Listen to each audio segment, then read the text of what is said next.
Hello class, today we will learn a little bit more about Portuguese language, which is my native language. So Portuguese is a Romance language and the sole official language of Portugal, Brazil, Cabo Verde, Guiné-Bissau, Mozambique, Angola, and St. Thomas and Principe. It also has co-official language status in East Timor, Equatorial Guinea, and Macau. So on the map you can see the places that have the Portuguese as spoken language. So Portuguese is part of the Ibero-Romance group that evolved from several dialects of Vulgar Latin in the medieval Kingdom of Galicia and has kept some Celtic phonology. With approximately 215 to 220 million native speakers and 260 million total speakers, Portuguese is usually listed as the sixth most natively spoken language in the world, the third most spoken European language in the world in terms of native speakers, and a major language of the Southern Hemisphere.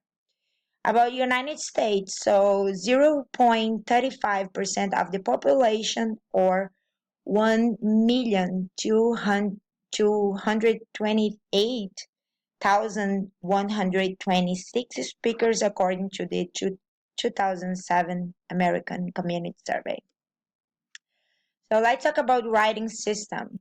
Portuguese is written with 23 letters of Latin script, making use of diacritics to denote stress, vowel height, contraction, nasalization, and etymological assimilation. Acute accent, circumflex, grave accent, tilde, and sigillia.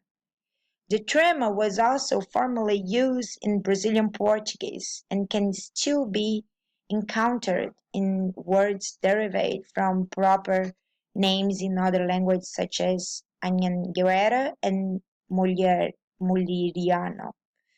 Accented characters and digraphs are not counted as separate letters for a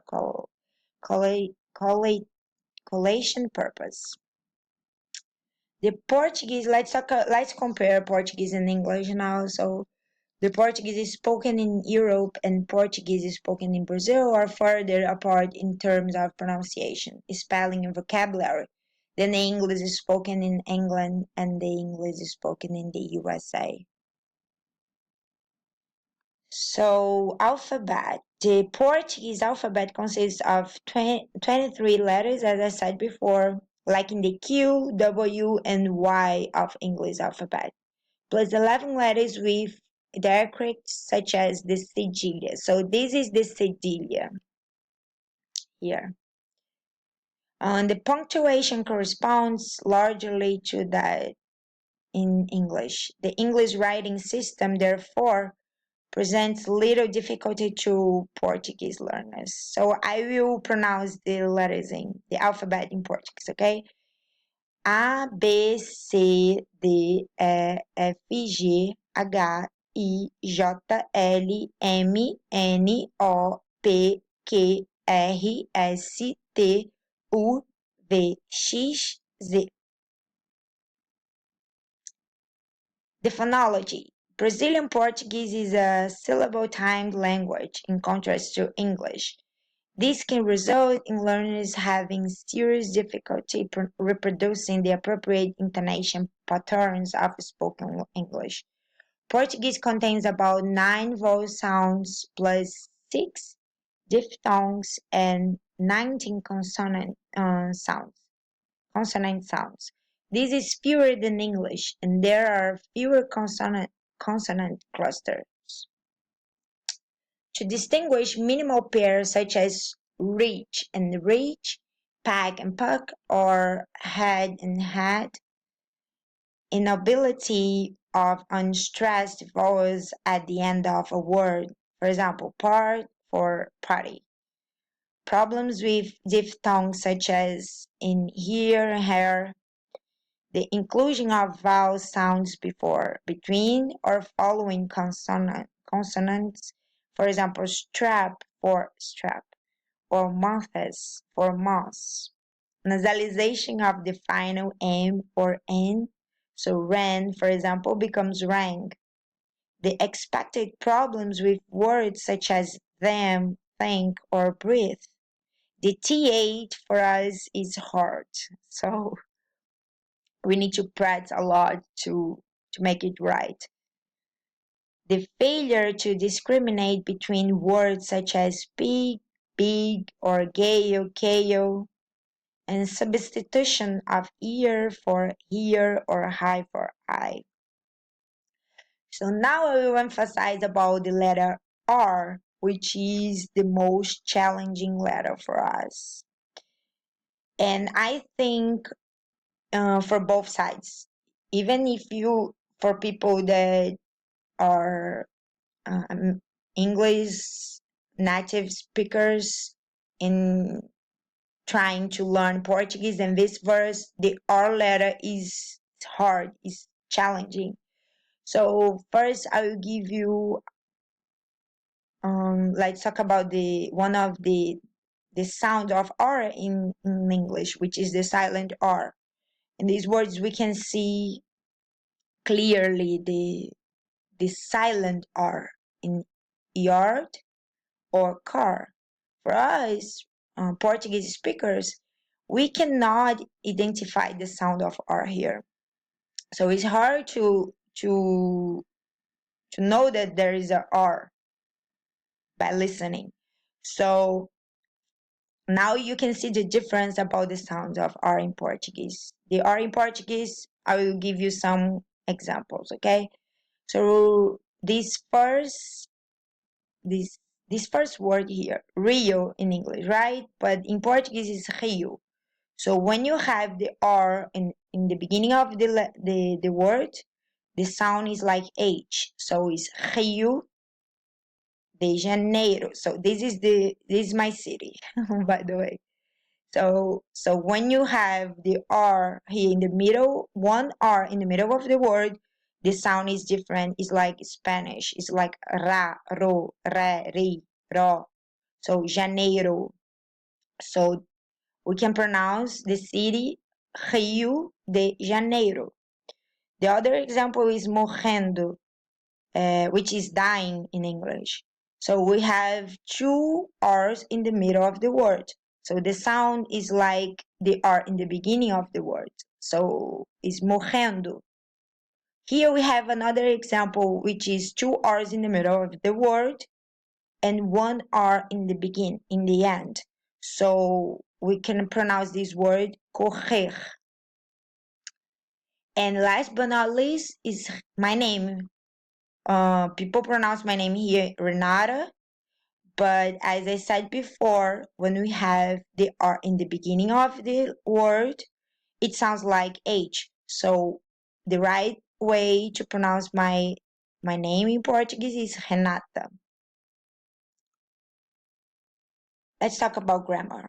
Some significant difference exists which may lead to mistakes of negative transfer.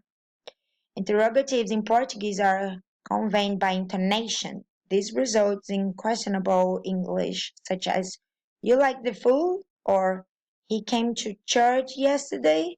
So in Portuguese, we don't include another word to make it like a question.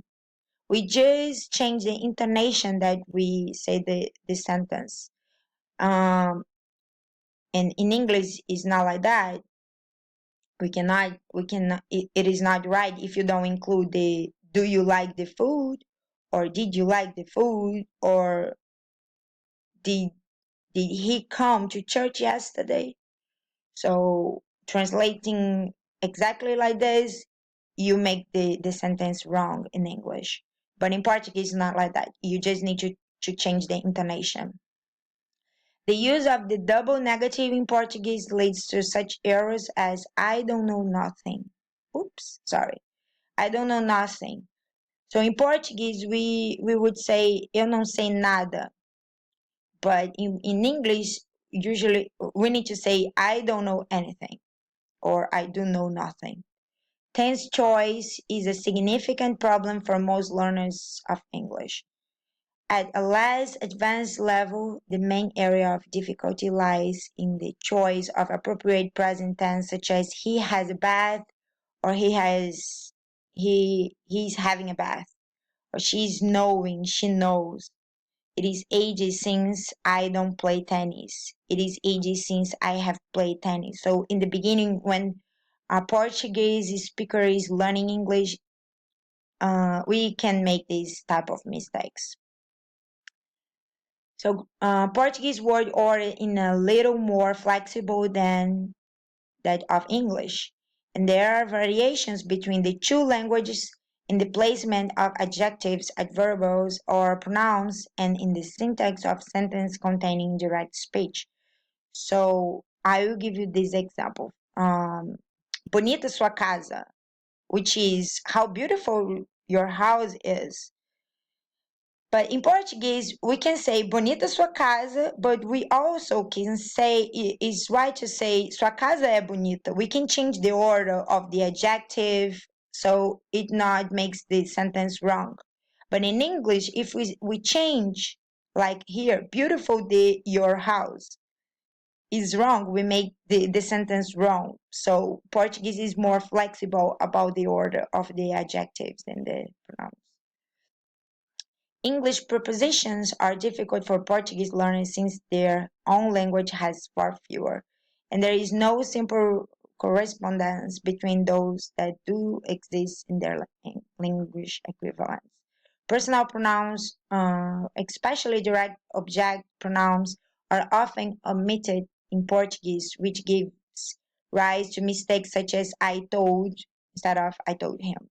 There is only question tag in Portuguese, in contrast to English, which has several different ones depending on the tense and form of the opening words. Errors such as she's coming tomorrow, isn't it? Are the result. Because of shared Latin roots, there are many English Portuguese cognates which can facilitate the acquisition of a strong academic vocabulary. But here are just a few words of the many that way to trap Portuguese learners in English. Parents and parentes, which means relatives, not parents. Familiar and familiar, which means respectful, not familiar. Local and local, which means place, not local. And to finish, I'll just give you a short of some basic expressions and words in Portuguese that you can use when you go to Brazil for a good trip. Okay, so how, and here is in English, in Portuguese, and how you can read to pronounce in the right way. Okay, so hello is olá, good morning é bom dia, good afternoon, boa tarde, good evening, boa noite, how are you, como está, como você está. I'm pleased to meet you. É prazer te conhecer. Goodbye, adeus, or tchau. We use tchau. And see you later. Até logo. And please, por favor, and thank you, obrigada, which is my last thing to tell you. Thank you. Thank you for your attention. And I hope you enjoyed to learn the journey of learning a little bit of Portuguese. Obrigada.